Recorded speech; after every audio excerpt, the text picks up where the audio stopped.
कैसे संजय दत्त की खलनायक रिटर्न के टीजर अनाउंसमेंट से सनी देओल को हुआ 100 करोड़ का नुकसान। संजय दत्त की मूवी ने रिलीज होने से पहले ही कैसे कमाए 100 करोड़ से भी ज्यादा। सलमान खान किसका साथ देंगे, संजय दत्त का या सनी देओल का?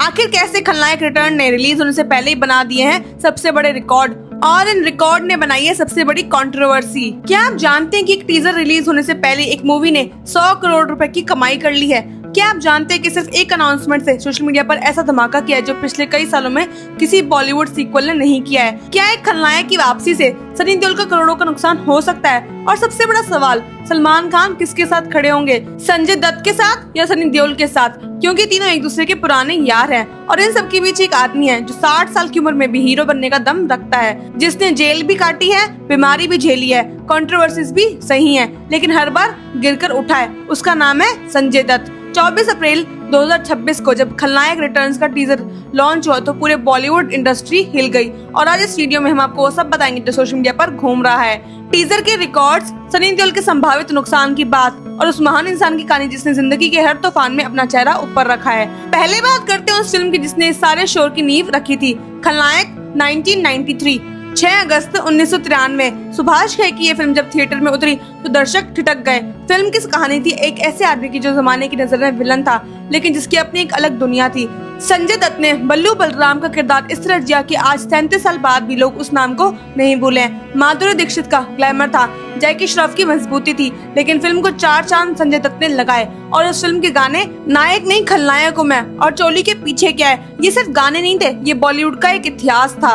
उस फिल्म ने बॉक्स ऑफिस पर लागत का 400% से ज्यादा रिटर्न दिया। वो दौर था जब सिनेमा में ऐसे रिकॉर्ड्स दुर्लभ थे। खलनायक एक कल्ट क्लासिक बन गई, लेकिन उसके बाद जो हुआ वो इस कहानी का सबसे दर्दनाक हिस्सा है। संजय दत्त का नाम 1993 के बॉम्बे बॉम्ब ब्लास्ट केस में आया।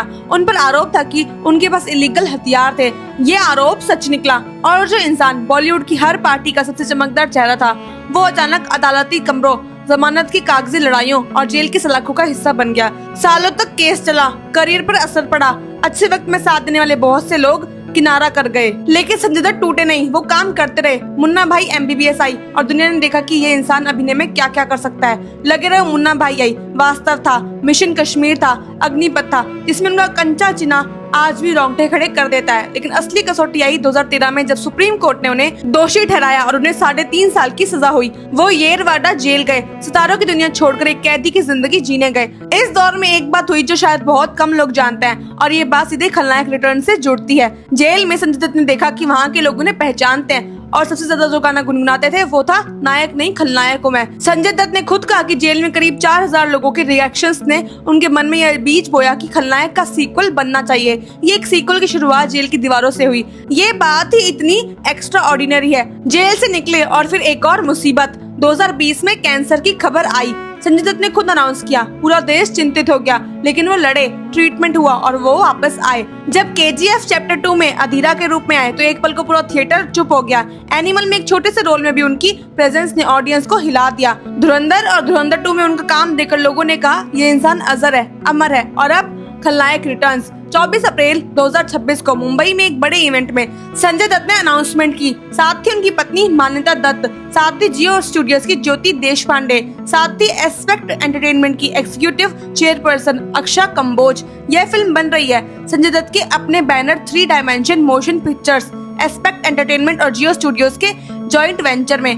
जियो स्टूडियोज वही बैनर है जिसने हाल के सालों में धुरंधर फ्रेंचाइज को ऐतिहासिक सफलता दिलाई है। ये प्रोडक्शन हाउस अभी एंटरटेनमेंट इंडस्ट्री में एक के बाद एक ब्लॉकबस्टर दे रहा है। 72 सेकंड का टीजर था, लेकिन उन 72 सेकंड ने जो कर दिखाया वो देखने लायक था। डार्क विजुअल्स थे, आग और धुएं से भरे फ्रेम्स थे, पानी के रिफ्लेक्शंस में एक रहस्यमय चेहरा था, लॉन्ग हेयर, दाढ़ी, थकी हुई आंखों में वही पुरानी आग। बल्लू बलराम वापस आ गया था और टीजर की आखिरी पंक्ति वही आइकॉनिक लाइन, नायक नहीं खलनायक हूं मैं। इसे सुनते ही सोशल मीडिया फट पड़ा।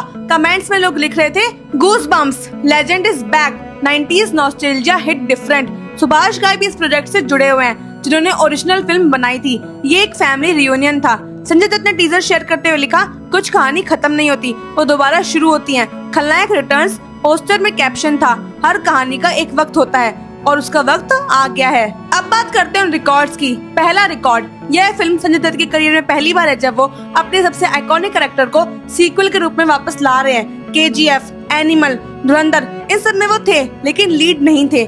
यहाँ बल्लूराम वो उनका अपना किरदार है, उनकी अपनी दुनिया है। आज के दौर में जब एक आदमी 60 साल की उम्र के बाद एज अ लीड स्केल पर वापस आता है तो ये अपने आप में एक ऐसा रिकॉर्ड है जो बॉलीवुड में बहुत कम बना है। दूसरा रिकॉर्ड, टीजर को मिली तत्काल प्रतिक्रिया।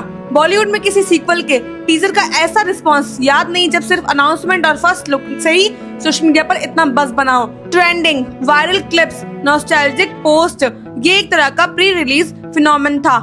तीसरी बात, जियो स्टूडियोज का जुड़ना। धुरंधर फ्रेंचाइज की सफलता के बाद जियो स्टूडियोज का नाम जुड़ते ही यह फिल्म एक अलग लीग में चली जाती है। मतलब यह मूवी फ्लाइट पर चढ़ने से पहले बिजनेस क्लास में है। अब आते हैं उस एंगल पर जो सोशल मीडिया पर सबसे ज्यादा डिस्कस हो रहा है, सनी देओल का नुकसान। सनी देओल आज बॉलीवुड में किसी कमबैक में नहीं बल्कि एक पूरे रिनीसॉन्स की बात है। गदर 2 ने दिखाया कि उनका जादू अभी भी कायम है। बॉर्डर 2 आई और चली, लाहौर 1947 आने वाली है 13 अगस्त 2026 को। रामायण पार्ट 1 नवंबर 2026 में और रामायण पार्ट 2 अक्टूबर 2027 में। मतलब सनी देओल का 2027 का तक का कैलेंडर भरा हुआ है। अब खलनायक रिटर्न्स की रिलीज डेट है 2027। अभी एग्जैक्ट डेट अनाउंस नहीं हुई है, लेकिन जब वो आएगी तो एक बड़ा सवाल खड़ा होगा।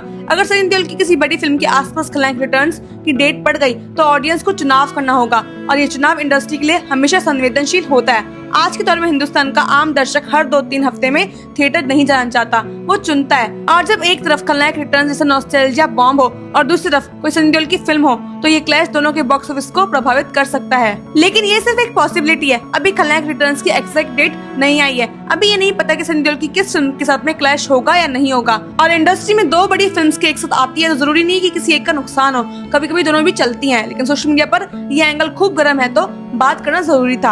अब आते हैं सबसे मजेदार सवाल पर, सलमान खान। भाई और बहनों, इस पूरी कहानी में सलमान खान का एक ऐसा इंटरेस्टिंग एंगल है जिसे आप इग्नोर नहीं कर सकते। संजय दत्त और सलमान खान दोनों पुराने यार हैं, 90s में साथ काम किया है, आज भी फ्रेंडशिप कायम है। सनी देओल और सलमान खान, इनकी दोस्ती की कहानी कॉफी विद करण सीजन 8 में सामने आई थी। बॉबी देओल ने बताया कि सलमान ने खुद कहा था, जब मेरा करियर ठीक नहीं चल रहा था तब तेरे भाई की पीठ पर चढ़कर आगे बढ़ा। सलमान का पूरा परिवार धर्मेंद्र जी का दीवाना है। बॉबी ने कहा, सलमान को पापा के लिए एक ऑब्सेसिव लव है। धर्मेंद्र के बेटे यानी सनी देओल तो सलमान का सनी के साथ रिश्ता परिवार जैसा है। बॉबी देओल का कमबैक भी सलमान की वजह से हुआ था। रेस 3 मिली, करियर वापस पटरी पर आया। और संजय दत्त का कमबैक, इंडस्ट्री में ये बात मानी जाती है कि जेल से निकलने के बाद संजय दत्त को इंडस्ट्री में कई लोगों ने सपोर्ट दिया, जिनमें से सलमान खान का नाम भी आता है। सलमान खान किसके साथ है? जवाब वही है जो डिप्लोमेटिक लोगों का होता है, दोनों के साथ, और यही उनकी खासियत है। सलमान ने कभी भी इंडस्ट्री में अनावश्यक कैंप्स नहीं बनाए हैं, वो अपने दोस्तों के साथ हैं बस। अगर खलनायक रिटर्न्स और सनी देओल की कोई भी फिल्म एक ही वक्त पर आती है तो सलमान किसके साथ नजर आएंगे? शायद दोनों के साथ, शायद कहेंगे दोनों फिल्म देखो, और यही उनका स्टाइल है। अब वापस आते हैं उस बात पर जो इस पूरी वीडियो का असली मैसेज है। जब संजय दत्त को जेल हुई तब उनकी उम्र थी 44 साल। जब कैंसर की खबर आई तब वो 57 के थे, और आज जब खलनायक रिटर्न्स अनाउंस हो रही है तब वो तकरीबन 65 साल के। सोचिए 65 साल में लीड रोल, 65 साल में बल्लू बलराम का वो रूप जो आग और धुएं की में भी उतना ही डेंजरस लगता है। यह सिर्फ एक मूवी का अनाउंसमेंट नहीं है, ये कैसे इंसान का बयान है जिसने जिंदगी को कभी हार नहीं मानने दी। जेल में रहकर उन्होंने सीक्वल का आइडिया सोचा, जेल से निकलकर वर्क करते रहे, कैंसर से लड़कर वापस आए, और अब जब दुनिया कहती है कि 60-65 में कौन हीरो बनता है तब संजय दत्त कहते हैं कुछ कहानी खत्म नहीं होती, वो दोबारा शुरू होती है। ये लाइफ का असली लेसन है। उम्र सिर्फ एक नंबर है, आपके ड्रीम्स की कोई एक्सपायरी डेट नहीं होती। संजय दत्त ने साबित किया कि अगर आप सच में कुछ करना चाहते हैं तो जेल भी रोक नहीं सकती, बीमारी भी नहीं रोक सकती, और उम्र तो बिल्कुल भी नहीं। खलनायक रिटर्न्स की रिलीज डेट भी अभी तक ऑफिशियली अनाउंस नहीं हुई है, लेकिन 2027 की बात हो रही है।